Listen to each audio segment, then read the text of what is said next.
by taking strategy management of the financial systems model.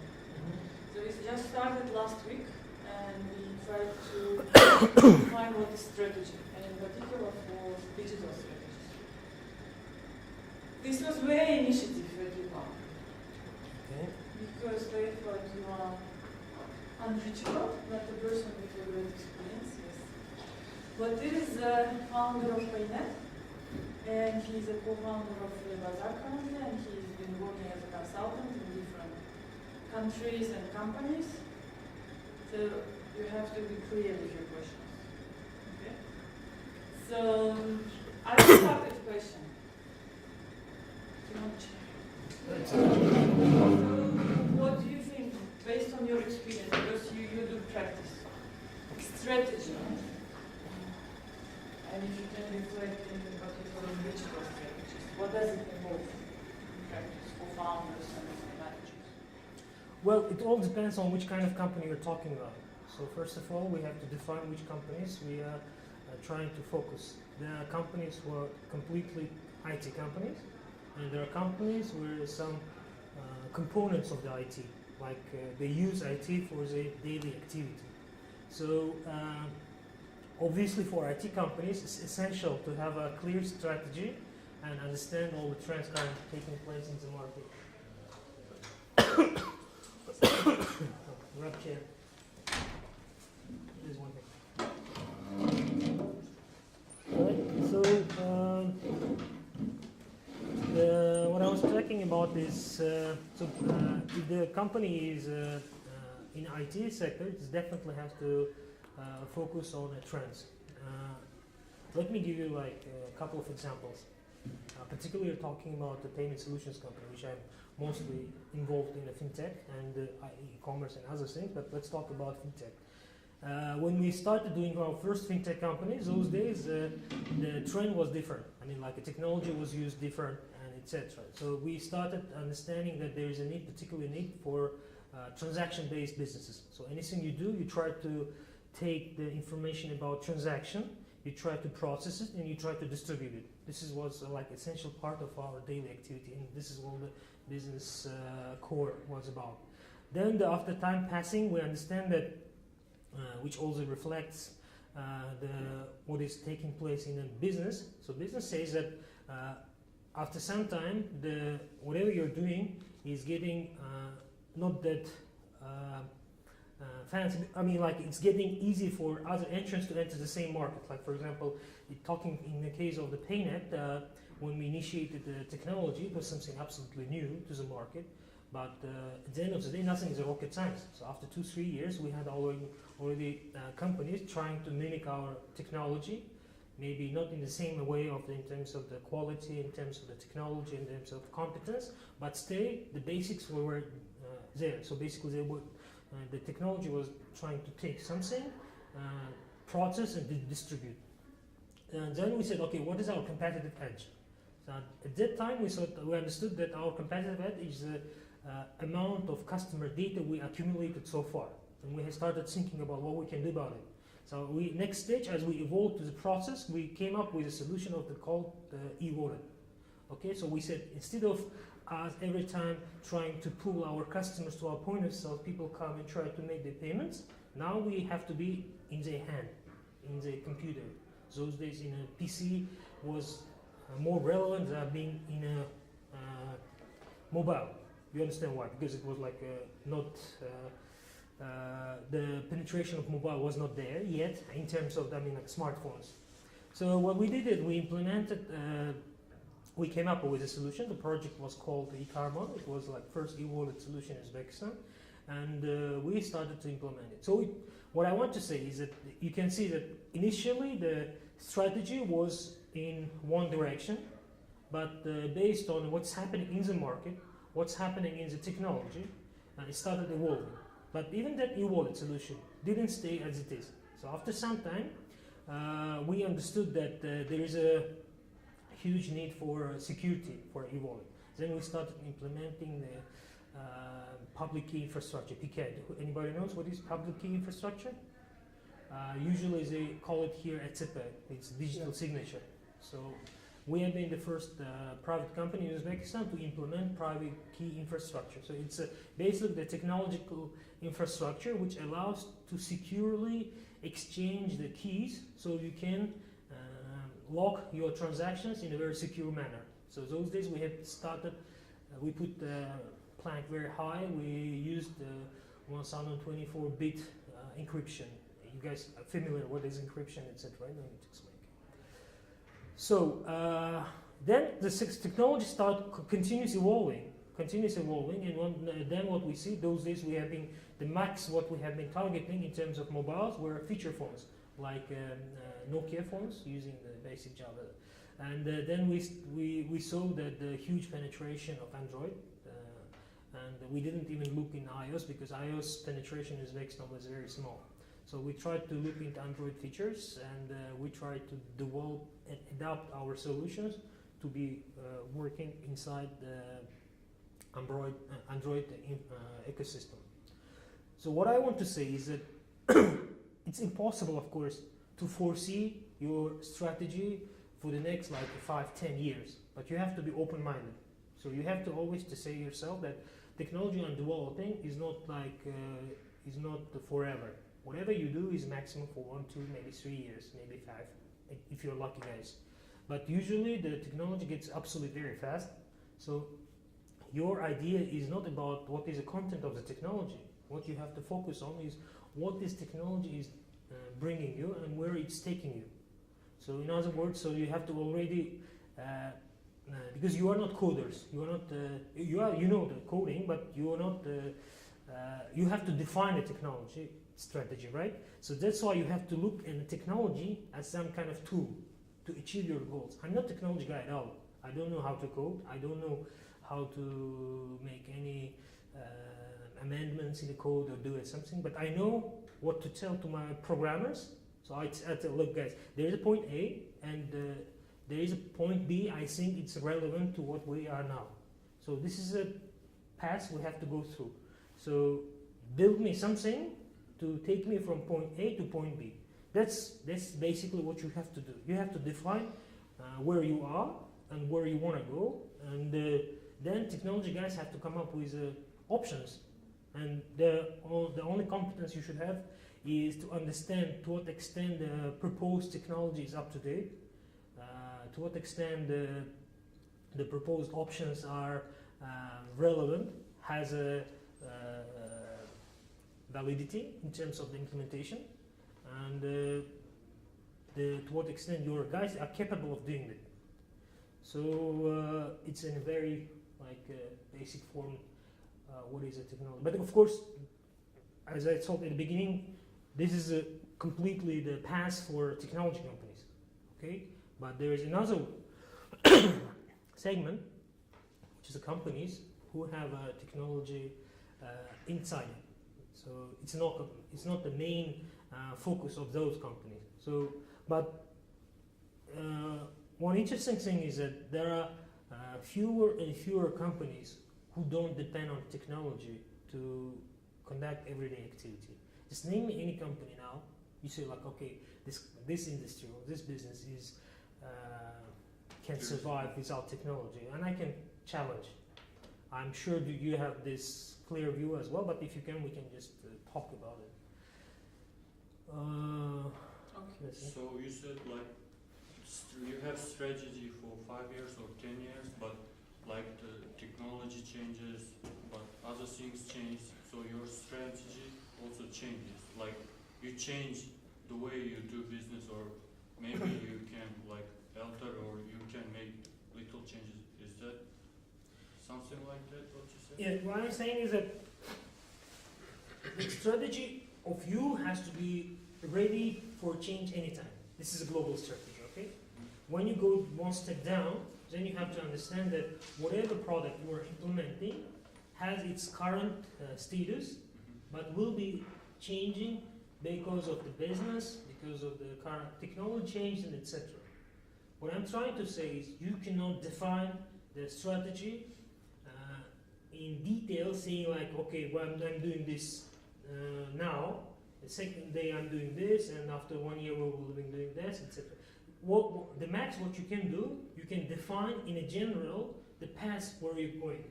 The path is doesn't purely depend on the technology. It's a mix of the technology and the business, and mostly it's a business, because the business is driving the technology. If you don't have a business logic and the business essence for whatever you are doing, there is a useless practice, and the job what you're doing is useless, because if there is no demand who is paying for whatever you're developing or whatever you're using, there is no need to do that, right? So you'll go and try to understand where the trend is going to, and to understand what kind of changes in your business model that trend might bring, and try to build your solution in a way so it will be easier to adopt these forthcoming changes. And of course, you cannot say this is done definitely one way. There might be the scenario approaches, like you say, for example, talking about what is trend, which is very multi-option now. Let's talk about, for example, cryptocurrency. Like, well, currently there's a huge hype going on about it. Banks are absolutely lost. They don't understand what's going on. They don't know what to do. So if you happen to be in a bank, and you happen to be CIO for Chief Information Officer or Chief Digital Officer or whatever, then the bank founders and commercial part will come to you and ask, okay, what we should do? Should we adopt our products to use the cryptocurrency? Should we go into particular currency like a block, like Ethereum, or we should try to focus on something else, or we should avoid it because it's some temporary thing? This kind of question will be asked. So you should go deep and dive into it to understand what are the possible trends, and you should be obviously open with whoever you're working that there are optional ways. So there is option of this taking this path. In that case, we have to be ready for this. And there is an option of taking this path into this way. So this is another way. How do we be ready? So this is optional approach would make your team more flexible and try to understand what to focus on in the future.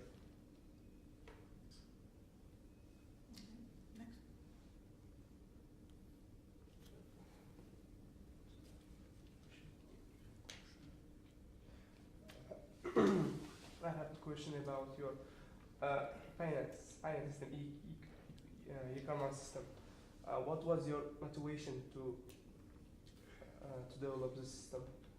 And what was? I know that eKarmon was not such successful like Paynet. And what was the problem? Okay. Okay. The motivation was money. I don't want to give you like all the buzzwords that I had in trade, blah blah blah. Okay, there was a trade, but the driving force, I was working for the government in the Ministry of Economy.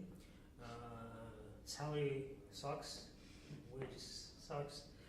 I had a family, I had one kid, and I had to survive. And my family, I was pretty much depressed.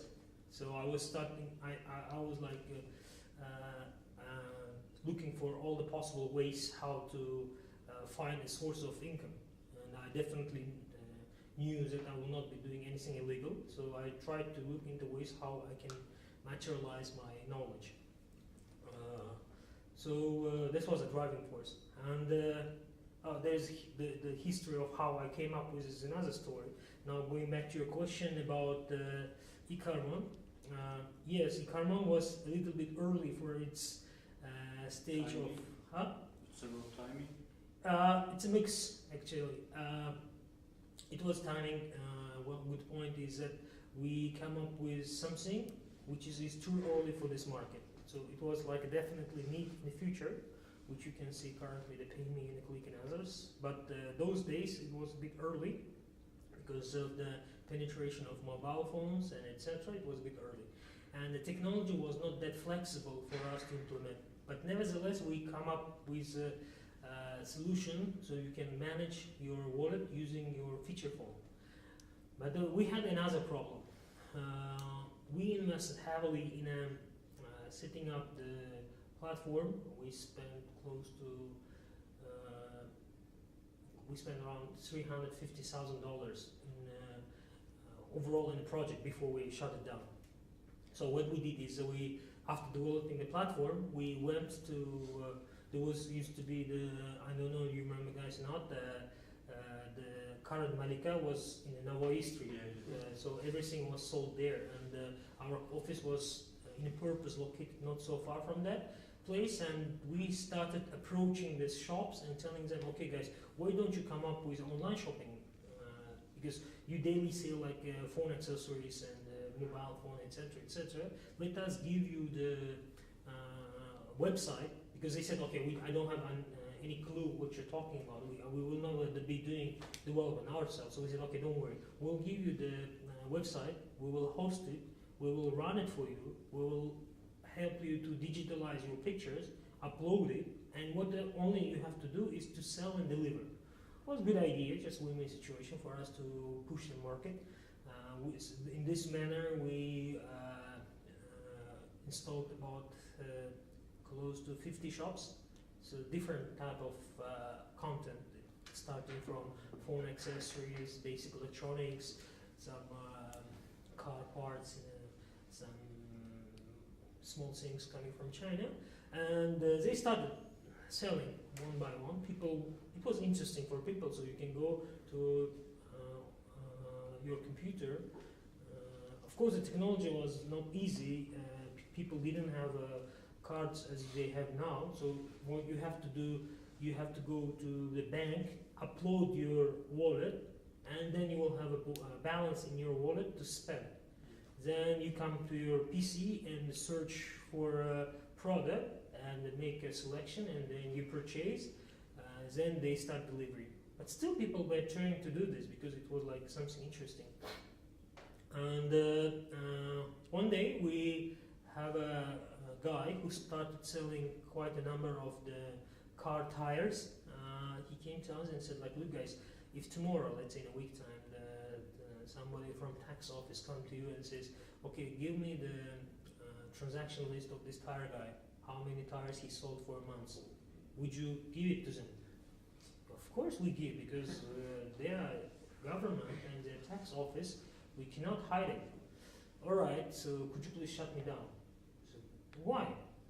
You're successful, you're selling it, everything's right.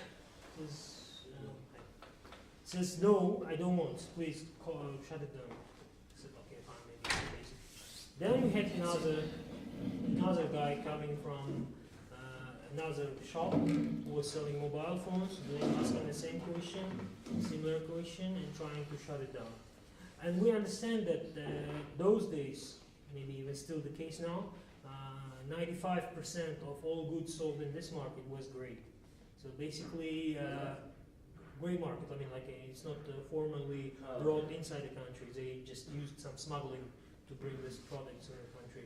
So they have been, they've been afraid that they will be caught, and they couldn't risk a small amount of product they're selling online compared to huge amount of the sales going offline through the shops. They didn't want to compromise themselves. That's why the solution didn't pick up. But we wanted to continue push the market, etc. But the other things happened together with Paynet and etc. And I gave up on the country and we shut it down, and I left the country. So it was like 2011, 10? Yeah, it was 11, 12, something like that. You had just only website and people went to website to order, yeah? Yeah. And how was the delivery or shipping? Delivery was conducted by the shops themselves. We told them we will do all pushing in the online, we will provide you technology, we will give you the payment solution, but you have to accept orders from us and you have to deliver. How about you get kind of discount or commission for? We didn't think about it at that stage. We have been thinking okay, at some stage, at some point of time, we will be charging them some commission, but our primary focus was to push the market so that people start buying and trusting the internet. It was too early days for e-commerce sales days. In terms of legalization or the behavior of people? Both. Mostly behavior of people was this was absolutely new. So there's a trust issue. So basically, you cannot imagine that somebody who was always buying goods and from shops, going and touching and filling, now have to trust some window and see the picture. Okay, it looks nice, but what is guarantee if they bring the same? We try to give the warranty, saying like, okay, guys, don't worry. In case you get the fake product, if its quality is not the same as it is, written will guarantee that it will be replaced. But it's a psychological thing. So people have to pass this, how to say, the border in order to trust in you talking about. We're talking about majority, but the people who often, flies to other countries, business tripping, and that was not new for them. Absolutely. At that time, that percent of people was not so big. I mean, yes. Yes, there is always there is something called as early adopters. In any business, you have early adopters, so you should count heavily on them. There are a bunch of people who are geeks, or not even geeks, but they truly believe in the technology. They always want to. Hi, first girl, come. All right, so there is always a bunch of people who won't go and try your product, and this is called early adopters. And they're, as you said, they're more open-minded because they travel more, they've seen things. And there are people even didn't travel, but still aware of these things, and they search internet, they have an understanding of technologies, they have by default, the trust in the technology. That's kind of people. Okay? Excuse me. The question is how your system LeBazar works from the client side and the company side, like from selecting the product until the deliveries.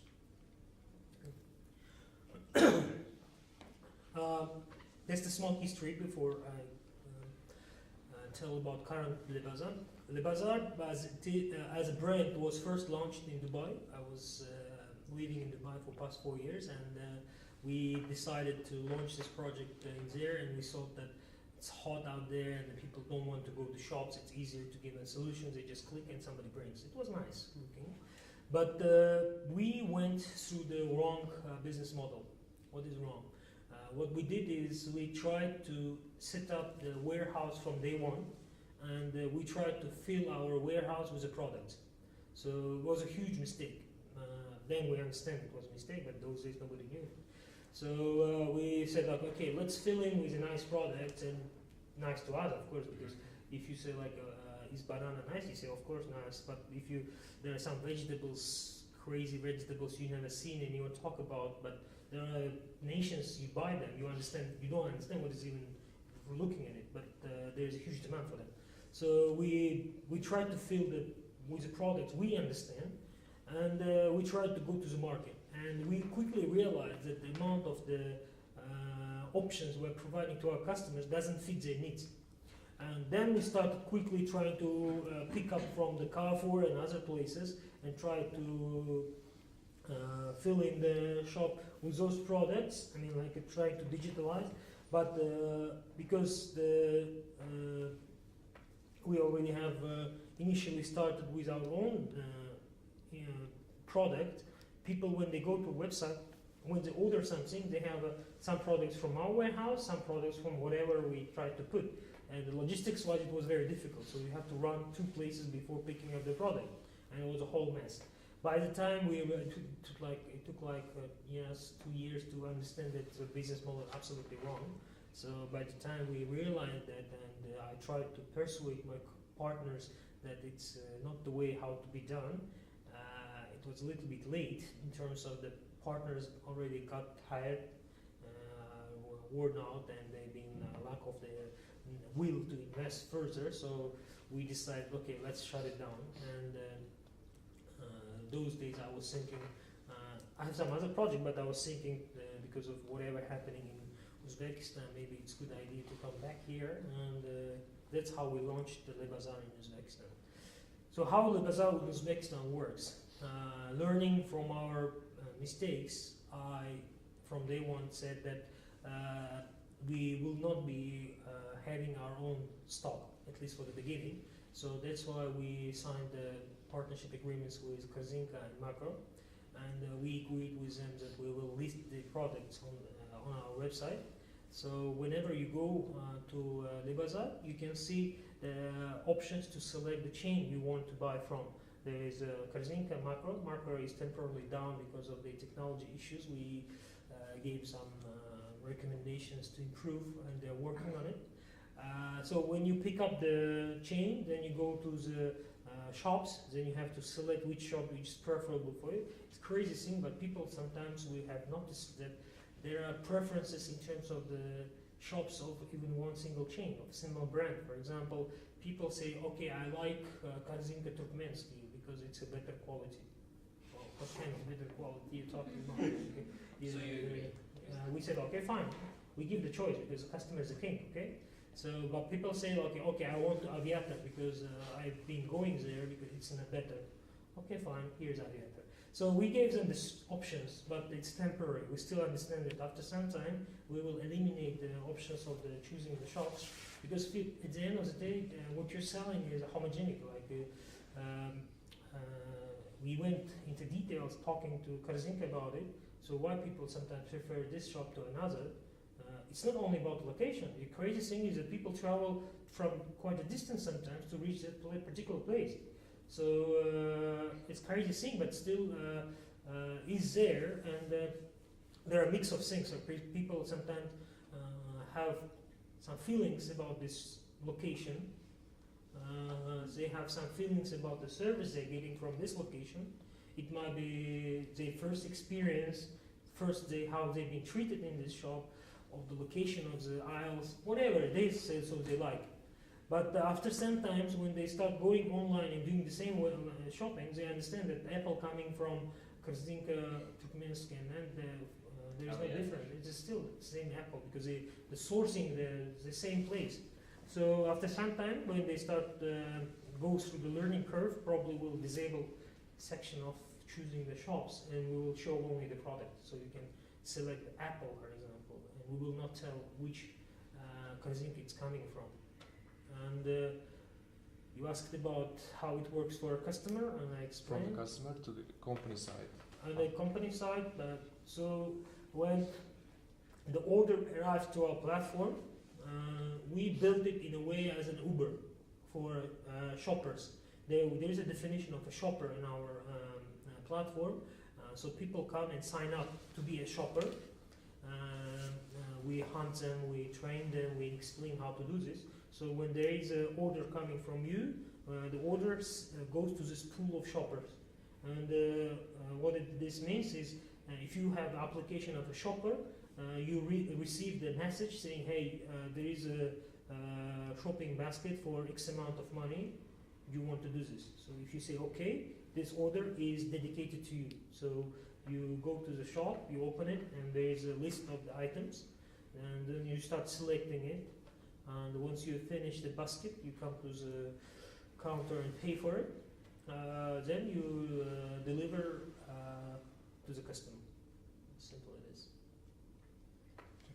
So the products that you show on your website is like they all the same products, or for example, when I choose the Korzinka airport, shows the same product when I choose the Korzinka Slanzar, or they differ. For example, Korzinka Slanzar is bigger and it has like variety of products than airport.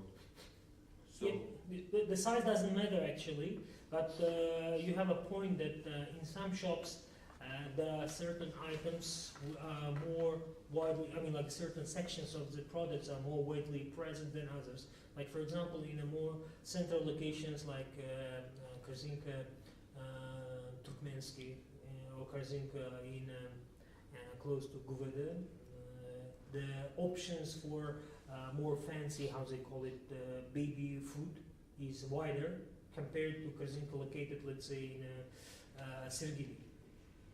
This is basically the base of the purchasing power of a neighborhood. So this kind of differentiation exists, but this is about 1 or 2% of the products you're talking about. So, but the majority of the items are similar. But there is another thing is that sometimes the shops are out of stocks. We received information about the availability of stock on a daily basis. So that's why, for example, there is a particular brand of a tea you want to buy in a Korzinka, let's say Aviator. For half a day, it might not be available in a Korzinka, let's say Turkmensky. But they will fill it in, they will put this in a system, then it will appear on our website as well. But this one day lag might be shown that some places you are having some products available or some not.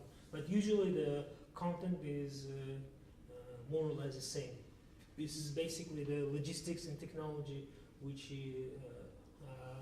causes this differentiation. And one thing, like for example, like you have chopper and barbecue. What if like I checked yesterday, like if I want to order some products from Korzinka, I cannot order, for example, burger from chopper. Why do you think it is happening like that? Why do you think that?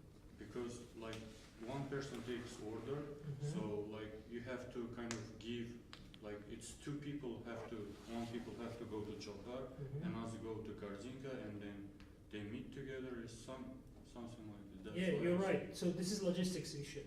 So basically, we try to separate each supplier only because there is a logistics issue. For example, okay, the timing-wise, you can say, okay, by the time the shopper finishes the shopping, the chopper pizza might be ready, so he can just go and simply pick it up. But for us, it will be only one order. In other words, so guy has to go make the shopping, then make another travel and pick up the chopper, then make it bundle and bring it over there.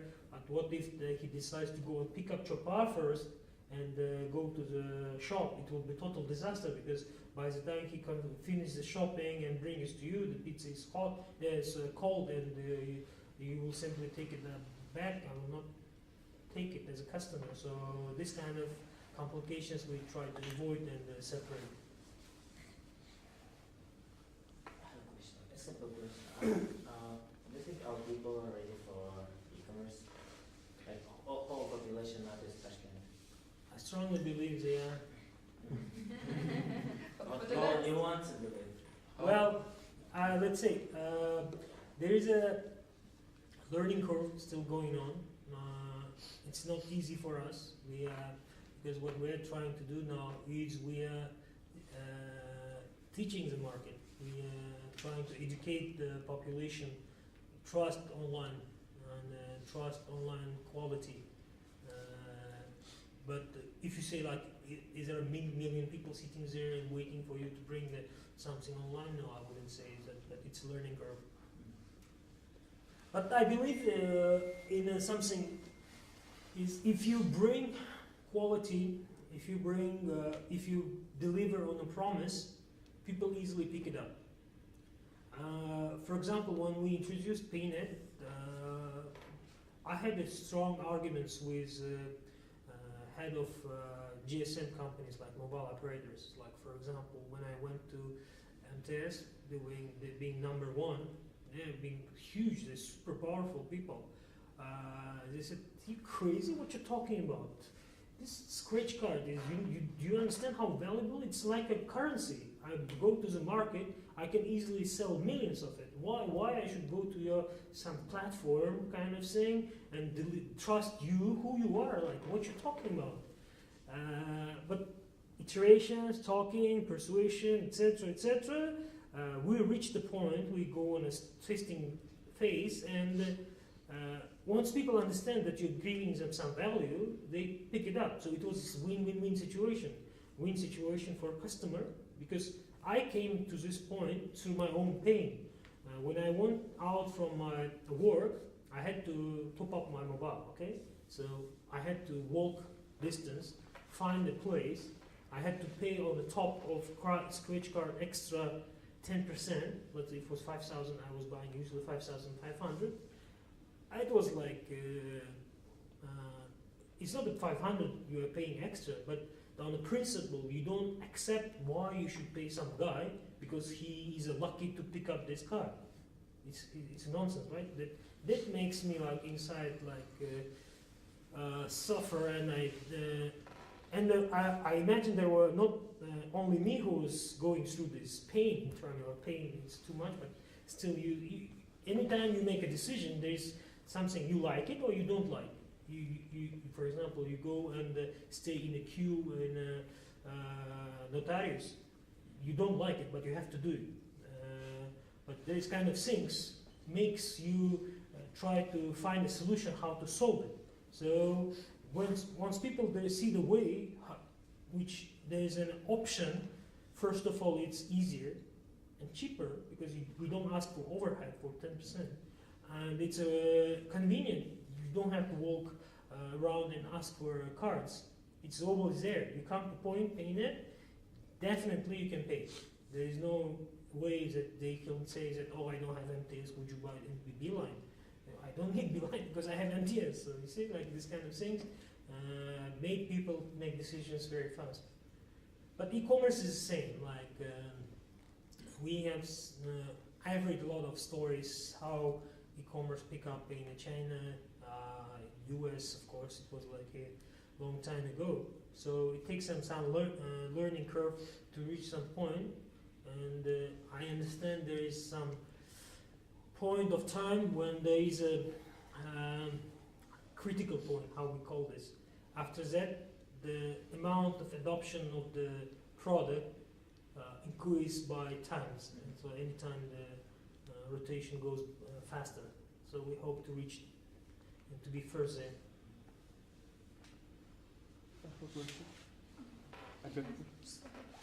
What about promotion? What is your company's marketing strategy? Marketing strategy. Okay, we're digital. So since we're digital, we're trying to first utilize as much as possible the digital channels, all the SMM, SEO, and the content-wise kind of things. We're trying to focus on it, but this doesn't mean that we will be limiting ourselves from offline. So offline activity is starting, and there was a huge success. What we have seen from our advertising, we have put on this internal TVs, you know, this in a Karzinka and some cafes. You have this displays, and we run the campaign called Otim Bozor, Onim Bozor. I'm not saying the logo. Anybody seen it? Yeah. Okay, so In restaurants.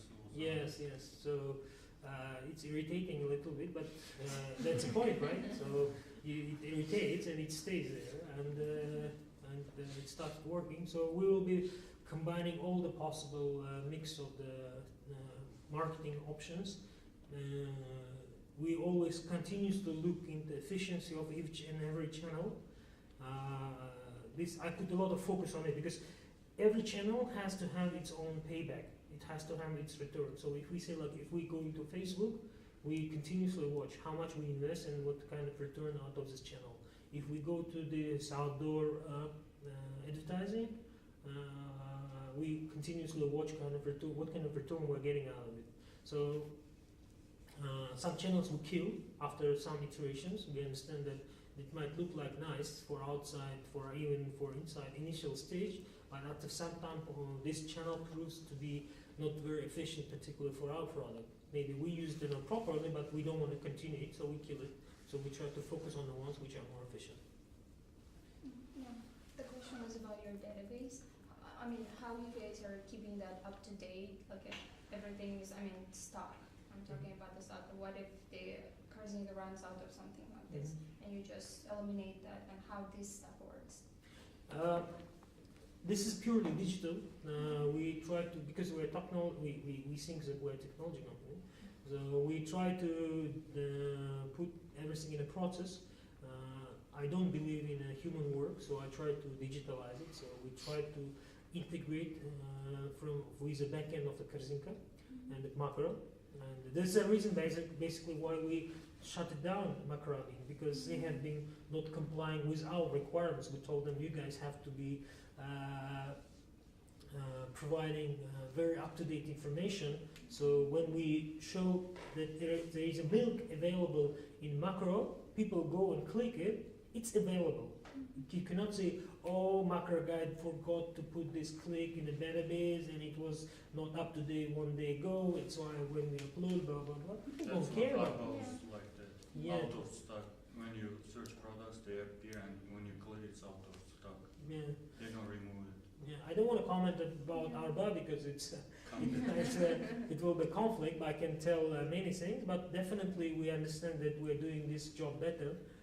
We're trying to not compromise with reliability of the data when we show to customers. So we try to, because it's trust, this is early stage.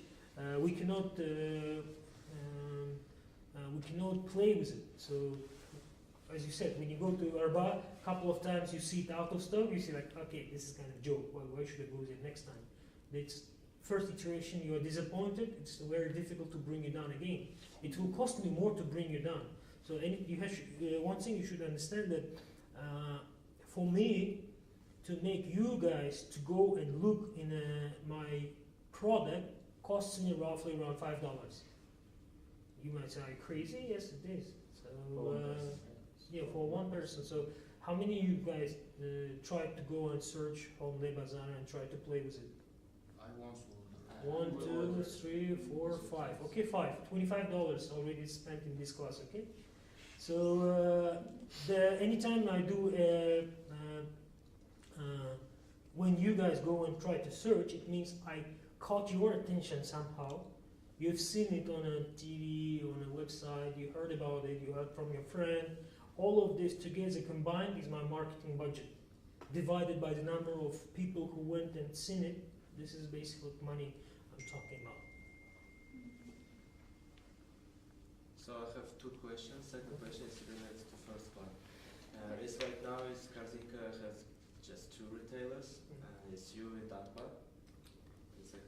And the question is, are they gonna continue to giving more retailers for new companies, for new startups, or is it just give permission to you and to Arba?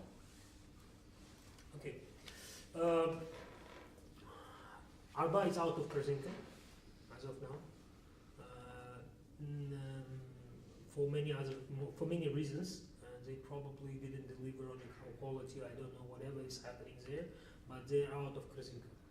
So Karzinka, they have their own management, and they try to look at the quality of the service they suppliers bring to them. So the question to be asked for them why they decide to work with one or another, but so far we are working quite good with Karzinka. We're working quite good with anybody as long as they perform.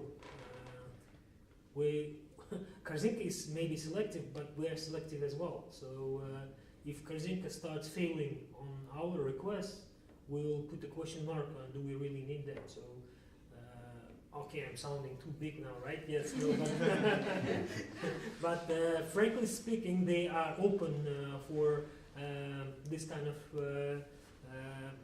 two-sided interaction, and we respect this kind of relationship. They don't treat you you're a small company. Okay, we're small, but we're growing, and we bring value. We aggressive. We want we know what we're doing, and we respect that they understand this and they take us serious. The same is with about Macro, but they have to improve a little bit so we can continue working on them. But that's still one kind of disadvantage, like you're dependent on Karzinka. For example, like if I want to order like hot bread and kaymak in the morning, I can't order, right? Because the ordering starts from at 10. By the way, the kaymak doesn't depend on Karzinka, you know this? No, what I mean is like you have to wait until Karzinka opens. When No, Karzinka Okay, let me answer the question precisely. If you want to order kaimak and hot bread, you cannot do it immediately. You should do it pre-order one day. So, if you want to eat it tomorrow morning, you should order it today, because this is a very specific product, and it was done only for friends and families, kind of thing. But it evolved to be a proper product. So if you want to really cook kaimak and the proper hot bread in the morning for your breakfast, you have to put some effort into it. But you're right, for products, you should wait for Korzinka to open. But for example, during the New Year, New Year Eve, when Korzinka was working around the clock, well, we've been working around the clock. So it's not about you can have product anytime. It's about you can have product anytime when Korzinka is open, or Karmakra is open, which is still already some value, because you wouldn't be ordering like 2 kilo of meat 5 in the morning, right? So unless you have some particular need for it, I don't know. So my second question to Okay, so I thought it's the same. Alright.